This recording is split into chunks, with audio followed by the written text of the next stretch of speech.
जमीनी हकीकत से दूर हवा हवाई नारे, जमीनी हकीकत से दूर हवा हवाई बातें, जमीनी हकीकत से दूर हवा हवाई सोच जिस तरीके से पनप रही है इस राष्ट्र में, जिस तरीके से उसका प्रसार हो रहा है, ये निहायत ही खतरनाक चीज़ है। क्योंकि ये वो रास्ता है जिसको रावण ने अपनाया था। मतलब ये एक राक्षसी रास्ता है।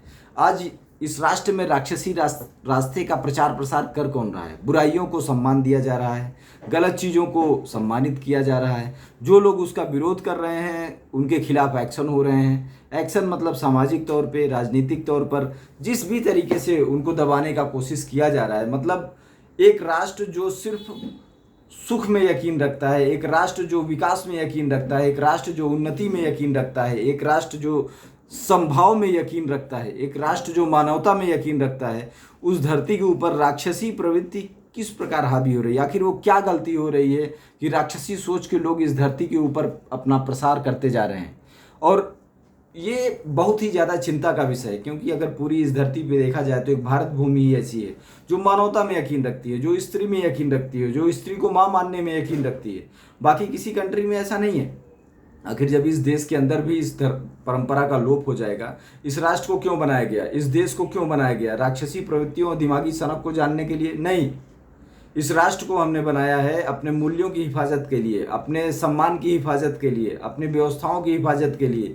तरह तरह के स्लोगन चला करके लोगों को मूर्ख बना करके उनको इस्तेमाल करने की जो कोशिश की जा रही है, जो समाज के अंदर ऐसे तबके पैदा हो रहे हैं कि लोगों को कंफ्यूज कर सकें, लोगों को गुमराह कर सकें, लोगों को कुछ ना कुछ दाएं बाएं घुमा सकें। आखिर उनके लिए कुछ न कुछ तो सोचना पड़ेगा।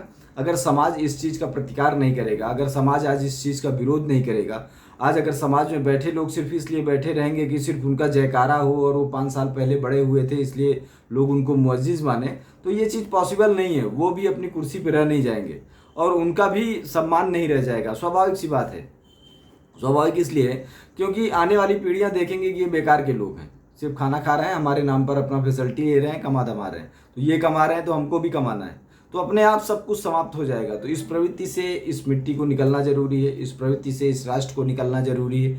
क्योंकि इसके अंत के बगैर इस धरती पे कभी सुख व्याप्त नहीं हो सकता। जिस तरीके से सामाजिक संघर्ष इस राष्ट्र के अंदर पैदा हुए, क्योंकि ये राष्ट्र जो है वो सामाजिक व्यवस्थाओं पे चला, इसको ख़त्म नहीं कर पाया, कोई नहीं ख़त्म कर पाया। क्यों? क्योंकि ये राष्ट्र सामाजिक व्यवस्थाओं से चल रहा है। पर इसको ख़त्म किसने किया? आखिर जो काम कई हजार कई लाख सालों में लोग नहीं कर पाए, वो सिर्फ कुछ सालों में, 100 साल से भी कम में कुछ षड्यंत्रकारी लोगों ने कैसे कर दिया और इस स्थिति को जन्म दे दिया कि लोग खुद ही खुद को ख़त्म करने पे आमादा है। समाज स्वयं ही समाज को ख़त्म करने पे आमादा है।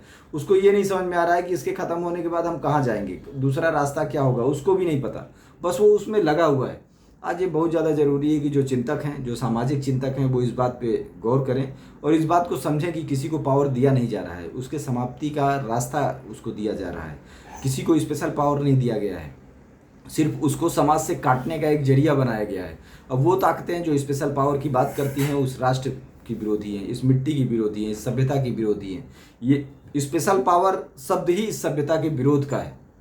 तो स्पेशल पावर और सनातन सभ्यता दो एक जैसी चीज़ें कभी नहीं हो सकती, कभी नहीं थी, आज भी नहीं है और कभी भी नहीं होंगी। आज जो उसमें जी रहे हैं वो सिर्फ सभ्यता को समाप्त करने के रास्ते पर आगे बढ़ रहे हैं।